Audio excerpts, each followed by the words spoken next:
What's up, guys? This is Recruiting is No Joke Live. We're here at Unleash at the Fountain booth. I've got the shirt too, and I'm here with Matt from UPS. Matt, how long have you been at UPS for? 27 years. 27 years, and you just got off stage. What was the premise of the conversation? Well, it was about automation and helping improving the candidate experience were the focal points. What we were able to do with Fountain is take our existing process that we had and improve it and make it even faster, more candidate friendly, but also make changes at the same time. Yeah. We had a legacy system prior. It took us 8 months to build the first prototype of what we wanted to do. But then we came back for the prototype, we wanted to make all these other changes. Yeah. And we couldn't make them, not in a quick way. Yeah. So we were looking for different solutions. I came across Fountain just in general reading and different things, and I came across one of their folks, and we started to have conversations. And he told me, well, our product is really agile. It's really this and that. And I go, all right, how agile? Everyone says that. Yeah. Prove it. So I gave him our process flow that we built, over 6 to 8 months with our other provider, and said, this is what we do today. This is what I need in a new system. Came back in 2 days with a working prototype that's in the Fountain system. Wow. It wasn't like a beefed up PowerPoint. It was an actual link that you could go apply. They lifted videos and language out of our current process, put it into theirs. There was no copyright transfer those for us. Yeah. But I'm like, okay, no, this is serious. Because we knew, back when we brought in the other ATS over 20 years ago, we knew that we had to build something that was just for us. Yeah. Because the amount of volume that we hired, most ATSs are built for one-to-one transactions. Yeah. They have, evergreen requisitions, but they don't work that great. Yeah. And when you have to hire 100,000 people or more than that in 6 weeks, you all the speed and all the automation you need to make that happen. Well, I was going to ask, let's put some context here. Yeah. What are we talking about high volume here? What's that? We're going to hire like last year and this year, we're going to hire over 100,000 people in a 6-week period. Oh my gosh. Because we double our daily delivery volume at UPS at peak period. Yeah. There's 2 job groups that we entirely hire from scratch because they're seasonal at peak season. So we go from 0 to about 75,000 people in those 2 job groups inside 6 weeks on the street.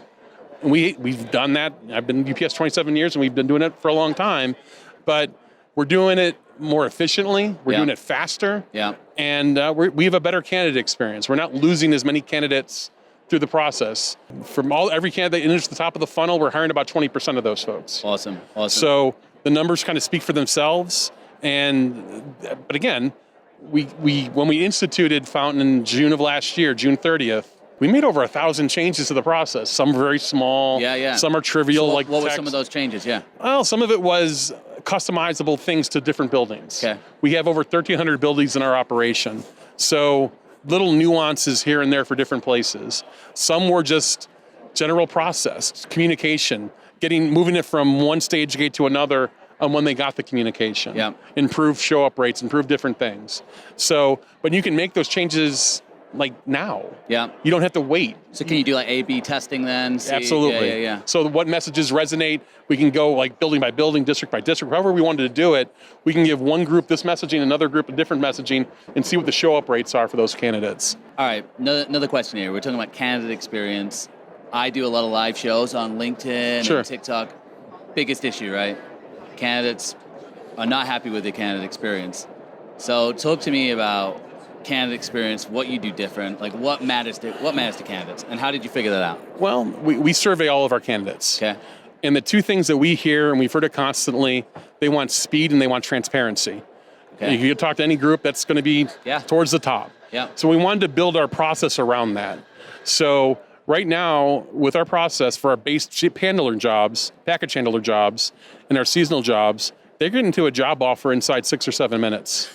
So from the time they hit apply, they come in and they can be done with all of their onboarding documents 22, 23 minutes. Yeah. Their I-9, their W-4, done. They're waiting on their background check to become clear, but they have a hire date and they have directions on where to go and instructions, and things start to flow to them to get them ready for their day one.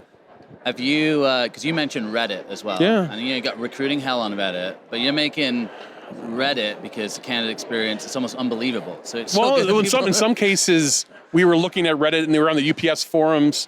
people were like, well, is this a real job offer?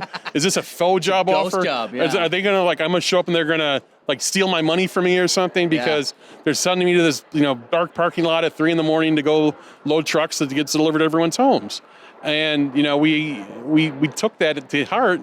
Okay, we built this. Now we have to figure out how to communicate it in a better way possible. So we've created videos, we've created different other elements of communication to figure out what resonates with the candidates best. Yeah. So we can meet their needs.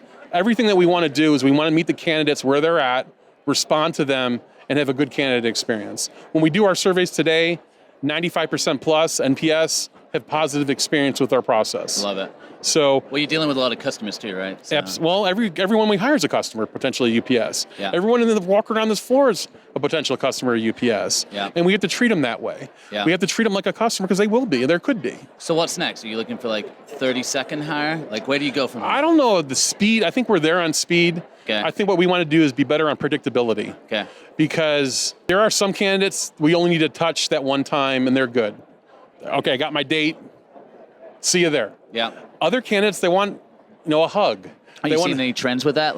We're starting to, and we're starting to put some numbers to it, and I'm trying to identify what candidates need a little bit more of a hug, a little bit more of a human element to it, and try to scale that. Okay. Because trying to keep the human in the process is an important piece. Yeah. It may not be for everybody, because everyone doesn't need it, but there are some that do and want it. Yeah. So they want to feel that it's a life decision.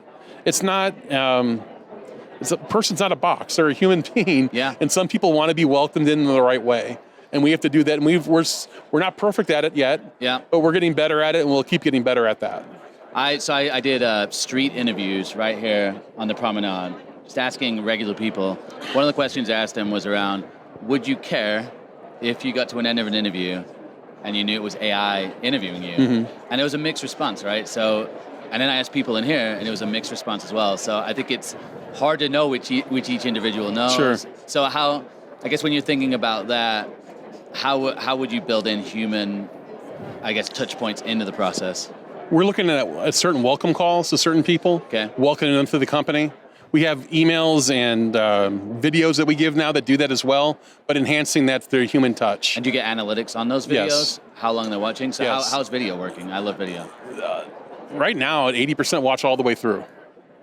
And it gives you, we have a couple of videos. We have a virtual interview, or virtual assessment of the job. Okay. So this is the job that you're going to go do. Yeah. Show it in action. Yeah. Show what it's going to look like. Yeah. Then we have other videos that we talk through the process to help them through the I-9 process. Yeah. Then we have a welcome video that welcomes them to the company. And is this just email? No, it's in line with Fountain. Okay. All right. Everything is in line and trackable within Fountain, so we can gauge the person's participation with it. I love it. How important do you think it is to just keep people on the path while they're in the moment? Keep them in the same program. If someone stays on the happy path with us, we're 2 times more likely they're going to show up to their first day of work. Yeah. If they stop and start, they're more likely not to show up. Have you seen a trend in where people are dropping off? I mean, you've done a lot of A/B testing. We have, and there's not any one area. It's a combination of areas, but they all add up. Yeah. And that's the part that we're trying to figure out, and we still do some more testing on what do we need to do to improve it. Yeah. All right. Well, Matt, you've done a great job. I love the story. I love the numbers. I think anybody that was in the audience and heard the story, I could see people that are like, these numbers are insane. Where can people connect with you? Where can people find you? Again, let me go back a minute. Yes. There's a whole team at UPS working on this. John Hampton, Kelly Parkinson. How big was the team? Oh, we had at one point about 40 to 50 people working on this across our company. So there was a lot of people. And then we had our leaders, Dan Hawksworth, Tayo. Okay. We had buy-in from top to bottom, and that's why this was successful. Okay. Everyone bought into it. Everyone rode in the same way, and everyone wanted it to be successful. At my project team, Emma, Gregory, Madison Phillips, Gene, Ditmars, and the whole host of people that were working on this all the way through, they're the ones that make this successful. So by no stretch of the imagination am I a single entity in all this. Yeah. I'm in a microphone right now, but I'm representing all those folks out there because they're the ones that did most of the hard work and put in a lot of time and effort to make this work. Plus all the people at Fountain. I mean, people in the Fountain were tremendous, and they helped us every step of the way with it. Long hours, a lot of meetings, a lot of different things to make this thing successful. And they haven't left us. They're not going to leave us. They're right here. I'm in their booth. Yes. And we're going to keep being successful because of that. Because we're working together to make sure this is at the top of this game. Yeah. Last question then. This is final last question. Advice for leadership outside of talent acquisition and HR in terms of how can you foster that better candidate experience? Because right now, candidate experience just all-time low, right? And I think you guys, out of every story I've heard, this is great candidate experience. So what's your advice for leadership outside You have to treat of every HR? candidate like it's a future customer. Yeah. Because they can be and they might be. So everyone you lose is a potential customer you could lose down the line if you have a bad experience. Now, are some candidates are going to have a bad experience with you? Maybe. You can't help it in some cases. But where you can, that's where you have to mitigate the damage. Because you just have to do the best job you can and put the best options out there in front of everyone won't take them. Yeah. But you have to offer it to them. And that's what we try to do. Thoughts on like ROI with candidate experience? Because in short it's hard. Well, the couple of things are there. You can see your show up rates, your percentage of people that convert to a hire of all your applicants. Those, I think, reflect your candidate experience. There's softer ones on customers and different things. But I think when you have a better candidate experience, people are more likely to stay in tune with you throughout the process and convert to a hire. If you have a bad candidate experience, you might be in single digits of conversion. Yeah. We're north of 20% now. We want to get even higher than that. So that's one of the ways that we look at it. The higher the conversion rate that we have, the less advertising that we have to do. Yeah. That's less money that we, green dollars that we're spending because we're utilizing the candidates that want our jobs in a better way. I suppose with Fountain, you got the data behind that to know. So much more so. Your data as well. So much more so than we'd ever had before. Before we could tell you top line numbers of the organization. Now we're able to drill down to some small building in Ottumwa, Iowa, and see what the stats are for that area. And so now we're starting to predict those. That's the next stage for us, is to become a lot better at predicting things. Is that from with AI or how you? Some of it's AI, some of it's just having the numbers, but we're getting a large data set now. Yeah. I mean, we're going to have about 3 million candidates. A lot of them are for jobs that we're going to hire again. So we have a lot of people we're remarketing back to. So we have a lot of people in our talent network. As jobs become available, we're opening it up to them again because maybe they missed the opportunity to get hired the first time. Now we're offering it to them again before we go to the market and try to bring more candidates in. So we want to honor that candidate as much as best we can all the way through. Have you seen a shift in what candidates are looking for since COVID? And I still think it's speed and transparency are the top of the list. Yeah. Money, obviously, is a competitive. But I think hourly employees are very different than professional. Hourly employees, how far exactly are you from where I live? Yeah. Is there a bus route? Yeah. There's a lot of unique questions that if I'm a professional, they don't come up in those conversations. Yeah. Those kind of things. So is there a train or a bus route near your building? Yeah. Those kind of things that you have to make sure that you either have or have an answers to. And you got two different processes, right, for hourly? Yes. And, yeah. Someone actually did ask me a question, so I was in the crowd, and I said I was going to be having this conversation. They asked, Workday's ATS globally, Fountain is in the U.S. Yes. Is there a reason for that? Well, about 90% of our hires go through Fountain globally. Okay. So the other 10% go through Workday. Okay. That may not be always the case. Yeah. But it's the case today. Okay. And we really, the first stage of this was replacing the applicant tracking system that we had before that was just used in the U.S. Yeah. So we still are going to figure out where we go from here. We're not sure where we're going yet. Yeah. So, but that's where we stood today. Because the volume of hiring that we have internationally is more aligned with requisitional hiring and hiring in smaller numbers. Sure.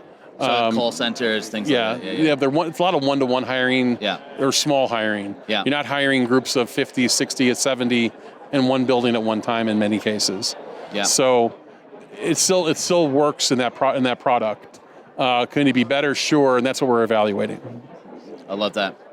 Well, Matt, we are at time. Thank you for coming by the Fountain booth. Thank you for this chat, and I'm looking forward to connecting as well more. Thank you for having me. Yes. Appreciate it. Yeah, thanks, Matt.